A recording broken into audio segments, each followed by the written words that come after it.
Chapter 11. Sai as Saguna Brahma. There are two aspects of God or Brahman: the manifested, Sagun, and the unmanifested, Nirgun. The Nirgun is formless, while the Sagun assumes a form. As stated in Bhagavad Gita, it is natural and easy for man to worship God in the Sagun form, since man has a form, senses, feelings, etc. So, one can start through the Sagun worship. Worshipping the Nirgun form of God can be practiced at a later stage. Image, altar, fire, light, sun, water, and Brahman are the 7 objects of reverence. However, worshipping the Sadguru is the best of all methods. Let us bring to our mind the form of our Sadguru, Sri Sainath. Though some consider Sai Baba to be a great devotee, Mahabhakta of the Lord, to us he is an incarnation of God. He is extremely forgiving, never irritable, tolerant, loving, unattached, and contented beyond comparison. Like the rivers which refresh the vegetation and quench the thirst of many, saints like Sai give solace to all. Lord Krishna has reiterated time and again that saints are his soul and living image in pure form. This indescribable power of God, known as existence, knowledge, and bliss, has incarnated in the form of Sai in Shirdi. Baba always used a piece of sackcloth for his seat. His devotees covered it with a beautiful bed and placed a bolster for him to rest his back on. Some washed his hands and feet, while some others applied chandan or perfume or offered naivedya. Baba respected the feelings of his devotees and allowed them to worship him as they liked. Though he resided in Shirdi, many had experienced his all-pervasiveness outside the village. Our humble pranams to the omnipresent Sadguru. Dr. Pandit's worship. Once, Dr. Pandit came to Shirdi for Baba's darshan along with his host Dada Bhatt. When Dada Bhatt was performing puja at the masjid, Dr. Pandit took sandal paste from out of his plate containing puja materials and drew a tripundra, 3 horizontal lines, on Baba's forehead. Baba remained silent, but Dada Bhatt questioned why Baba had not objected to this act. Baba replied, saying that Dr. Pandit had believed him to be his guru, Sri Raghunath Maharaj of Topeshwar, and applied the sandal paste, and hence Baba had not stopped him from doing so. On a counter-inquiry, Dr. Pandit replied he had actually seen his guru in Baba. Baba behaved strangely at times. Though he generally permitted devotees to worship him as they wished, sporadically he would get annoyed and scold or shove them away. The very next instance, he would shower motherly affection and inquire about their welfare.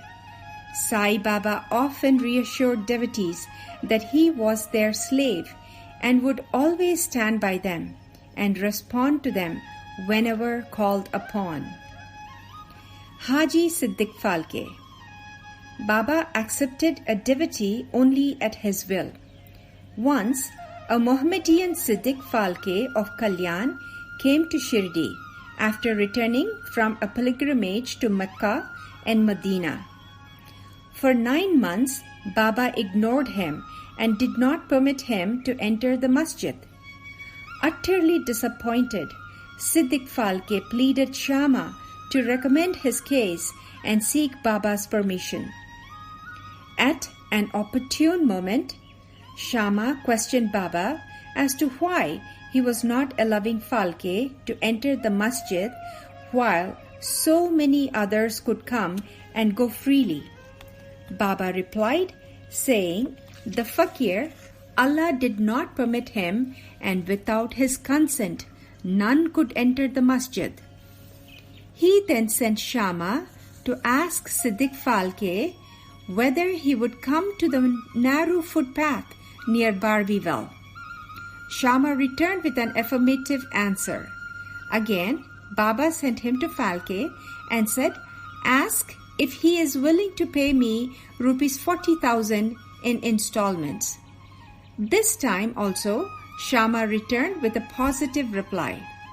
A third time, Baba sent Shama to tell Phalke that they were going to cut a goat in the masjid and questioned whether he would like to have its meat, haunch or testicles.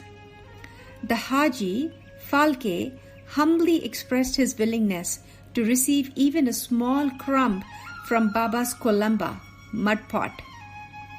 On hearing this, Baba was furious. He broke the earthen pots and jars. He went to the Haji and shouted thus, "Why do you brag and fancy yourself great and pose as an old Haji? You are proud of your pilgrimage to Mecca, but fail to know me." Phalke remained baffled and realized why he was refused permission to enter the masjid. Baba had thus knocked down his ego.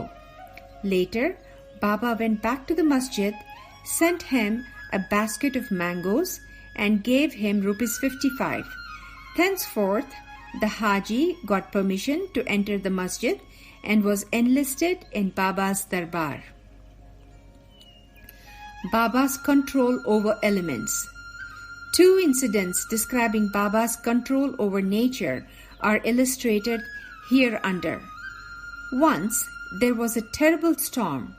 The sky was thickly overcast. Thunder rumbled frighteningly, lightning flashed, and the torrential rain that followed flooded the village. All creatures, birds, beasts, and men were panicky, and they ran to Baba for shelter, requesting him to quell the storm. Moved by their prayers, Baba came out and, standing at the edge of the masjid, addressed the storm in a thunderous voice, saying, "Stop, stop your fury and calm down." To the surprise and pleasure of the onlookers, the rain and the storm came to a halt within a few minutes. On another occasion, the fire in the dhuni was burning very high and appeared as if the flames would touch the roof of the masjid.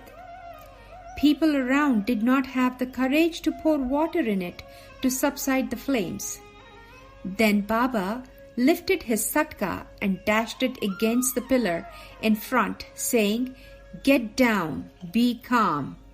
Astonishingly, at each stroke, the flames began to recede, and within a few minutes, they returned to normalcy. Our Sai Baba is indeed an incarnation of the Almighty, and He shall bless anyone who trusts Him and surrenders at His feet. One who reads the stories in this chapter daily with faith and devotion will move closer to Sai.